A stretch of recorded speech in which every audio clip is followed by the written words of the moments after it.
Sahabat-sahabat Kristus, salam jumpa dalam acara Sabtu, Sarapan Bersama Tuhan. Adapun menu sarapan hari ini diambil dari Galatia pasal 4 ayat 8 sampai 11. Dahulu ketika kamu tidak mengenal Allah, kamu memperhambakan diri kepada Allah-Allah yang pada hakikatnya bukan Allah. Tetapi sekarang sesudah kamu mengenal Allah, atau lebih baik sesudah kamu dikenal Allah, bagaimanakah kamu berbalik lagi kepada roh-roh dunia yang lemah dan miskin dan mau mulai memperhambakan diri lagi kepadanya?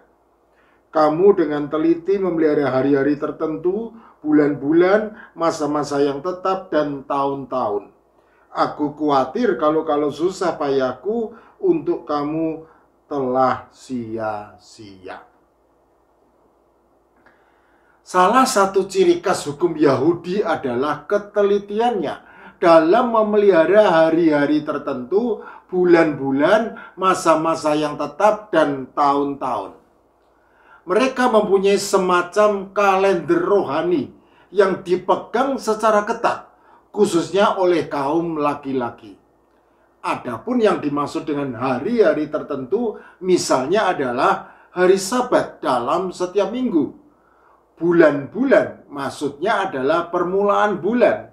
Masa-masa yang tetap maksudnya adalah masa hari raya tahunan seperti misalnya Paskah, Pentakosta, dan yang dimaksud dengan tahun-tahun adalah bilangan-bilangan tahun yang merupakan kelipatan 7. Kelemahan dari hukum ketatnya memegang kalender rohani adalah timbulnya pemisahan antara hari-hari yang bersifat kudus dan yang bersifat duniawi, yang pada gilirannya membawa akibat bahwa orang-orang Yahudi yang merasa sudah menghormati hari-hari yang bersifat kudus itu, kemudian merasa sudah menunaikan seluruh kewajiban agamanya kepada Allah.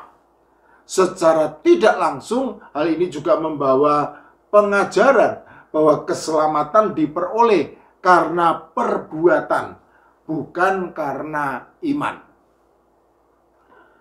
Paulus jelas menolak pengajaran yang menyesatkan tersebut.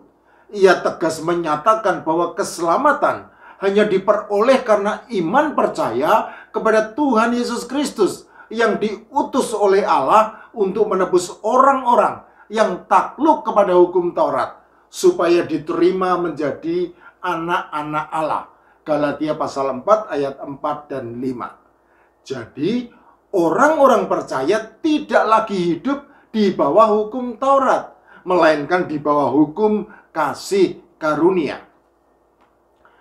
Celakanya masih saja ada orang-orang percaya seperti halnya jemaat Galatia yang mencampur adukan antara hidup di bawah hukum Taurat dan hidup di bawah hukum kasih karunia, sehingga terjadilah sinkretisme, yaitu penyesuaian beberapa ajaran yang sejatinya tidak sinkron karena tidak selaras dengan firman Tuhan. Saya yakin apabila Paulus hidup pada masa kini dan ia melihat praktik hidup kekristenan, maka kekecewaan yang sama pasti juga ia tujukan kepada orang-orang Kristen pada masa kini. Bagaimana tidak? Pada masa kini ternyata masih banyak orang-orang Kristen yang hidup di dalam sinkretisme, mengaku percaya kepada Tuhan Yesus Kristus, tetapi pada saat yang sama masih juga memegang kepercayaan mengenai hari-hari baik dan hari-hari buruk, bulan baik dan bulan buruk, tahun baik dan tahun buruk. Contoh, larangan untuk menikah pada bulan Suro, apalagi di hari Jumat Kliwon, nanti akan mendatangkan mara bahaya dan malapetaka. Ada juga yang masih diperhamba oleh ramalan bintang. Hari ini jangan keluar rumah karena bahaya mengintai di jalan raya. Hari ini dan hari esok jangan keluar rumah dengan memakai gaun warna hitam karena akan membuat keuangan menjadi seret. Hari ini merupakan hari yang buruk. Karena itu jikalau ingin membuang kesialan, maka harus meletakkan bunga jenis tertentu di jendela. Hari ini bisnis lancar dan rezeki datang secara tidak terduga. Tetapi hubungan asmara sedang berada dalam kondisi kritis dan lain-lain.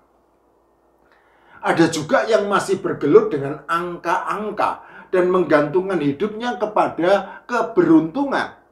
Angka 13 adalah angka sial, dan apabila dipadukan dengan hari Jumat, maka akan menjadi kombinasi maut. Karena Tuhan Yesus Kristus ditangkap oleh para prajurit ketika ia sedang bersama 12 muridnya, dan ia kemudian mati disalibkan pada hari Jumat.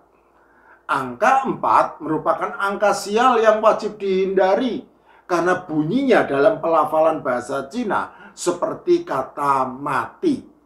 Sebaliknya, angka 5758 adalah angka keberuntungan karena bunyi suku kata akhirannya dalam pelafalan bahasa Jawa mirip dengan bunyi maju mapan yang menunjukkan kemakmuran dan sangat bagus untuk merek dagang. Ada juga yang sampai saat ini masih memegang pemahaman bahwa memberi makan kepada binatang yang bukan merupakan peliharaannya, maka rezekinya juga terpelihara. Itulah sebabnya ada orang Kristen yang setiap pagi menabur beras untuk memberi makan burung-burung liar, supaya warung makannya laris manis. Dan ada juga yang memberi makan kucing-kucing liar yang datang ke tokonya, supaya dagangannya laku keras. Praktik yang tidak jauh berbeda juga masih dilakukan orang-orang Kristen yang beranggapan bahwa jikalau menanam pohon di tempatnya bekerja, maka seiring dengan bertumbuhnya pohon tersebut, otomatis bertumbuh juga rezekinya dan atau rasa sayang bosnya kepada dirinya yang berimbas kepada kenaikan jabatan dan gajinya. Ada juga orang-orang Kristen yang berdagang dengan mengandalkan manekineko, yang dalam bahasa Jepang berarti kucing yang memberi isyarat, yaitu patung seekor kucing yang tangan kirinya bergerak melambai-lambai seperti memberi isyarat untuk mengundang sesuatu. Manekineko ini diyakini bisa mengundang rezeki dan mendatangkan keberuntungan. Tabu-tabu tertentu warisan nenek moyang juga masih diyakini oleh sebagian orang-orang Kristen. Misalnya, hal yang berkaitan dengan Feng Shui. Rumah yang bagian depannya lebar tetapi bagian belakangnya sempit disebut contong dan membuat rezeki tidak lancar alias seret. Sebaliknya, rumah yang bagian depannya sempit tetapi bagian belakangnya lebar disebut ngantong dan diyakini akan membuat rezeki penghuninya lancar dan membuat usahanya semakin maju berkembang.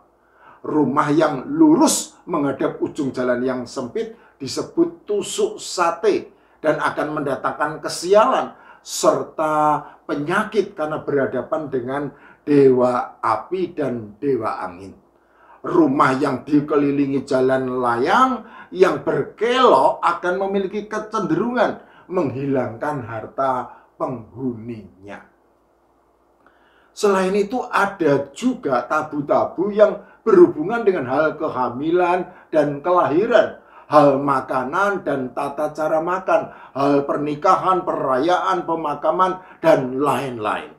Tabu-tabu semacam itu menjadi lestari dan masih dipraktikkan oleh orang-orang Kristen sampai saat ini karena adanya ketakutan. Apabila melanggar tabu-tabu tersebut, maka akan mengalami kesialan, tertimpa bencana, bahkan kematian. Sahabat-sahabat Kristus, sinkritisme itu berbahaya karena ia mencampur adukan kepercayaan lain yang tidak selaras dengan firman Tuhan menjadi suatu pemahaman yang nampaknya benar, tetapi sebenarnya sangat menyesatkan dan merupakan kekejian di hadapan Tuhan. Oleh karena itu, sadarlah dan berjaga-jagalah. Orang Kristen seharusnya tidak boleh takut serta tunduk kepada tabu-tabu tertentu warisan nenek moyang. Juga tidak boleh hidup mengandalkan kuasa-kuasa lain di luar Tuhan. Jangan mau lagi diperhamba oleh Allah-Allah yang pada hakikatnya bukan Allah. Jangan mau lagi diperhamba oleh roh-roh dunia yang lemah dan miskin. Jauhilah sinkritisme dan hiduplah mengandalkan Tuhan. Amin.